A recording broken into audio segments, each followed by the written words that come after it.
Welcome to the ESL Motivation Series.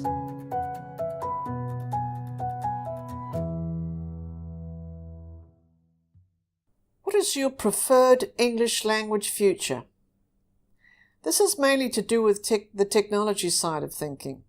These days, there are so many different kinds of technology in business, and not every piece of tech is right for a business. So a business owner needs to understand where they want their future to be, and then what we call backcast. Instead of forecast, we backcast so as to make it happen. This is the same in English learning. We all know what forecasting is. That's about projecting into the future. So backcasting is actually the opposite. Seeing into the future, setting a clear goal in mind, and then stepping back step by step to understand the steps you're going to need to get there. So let's try that in English learning.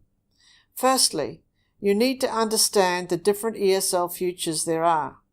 We do this by asking ourselves quite honestly who we want to be.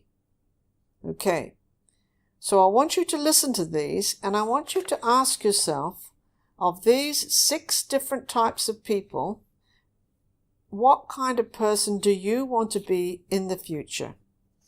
Okay, person number 1 is someone who is a fluent native English speaker and writer. Person number 2 is someone who is a proficient professional English speaker and writer. Number 3 is a person who can talk their way through a conversation in English. Person number 4 is someone who can understand English but has only a simple communication level. Person number 5 is someone who can get by if necessary. And person number 6 is someone who doesn't speak or understand English. All these are very realistic futures for English language learners. The difference is that you, the student, makes the decision on which future you want. When you've made that decision, you need to put together the steps to work out how you step back to where you are today. For example, let's take person number 1, who is a fluent native English speaker and writer. You start, let's say, at step 7. Step 7 is a fluent native English speaker and writer. Then you step 1 step back. Step 6 means you've raised your own children as native speakers. Step number 5 means you've mixed only with local people and even married a local person, meaning an English local person. Step number 4 means you've moved to a country where English was the first language. Step number 3 means you've completed a university degree, perhaps in English. And step number 2 means you've completed a language course after leaving school. And step number 1 means that you're a non-English speaker but learned some English at high school.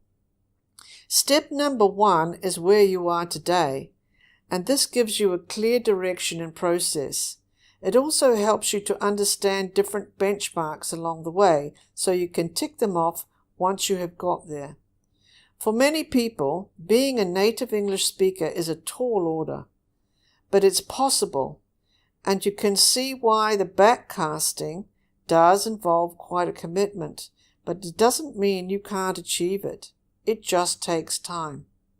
So take a moment now and decide what your different ESL futures are, or what is your most important ESL English future.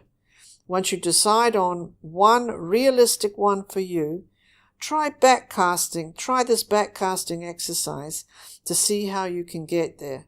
Start from step 7 and then work your way back to step 1.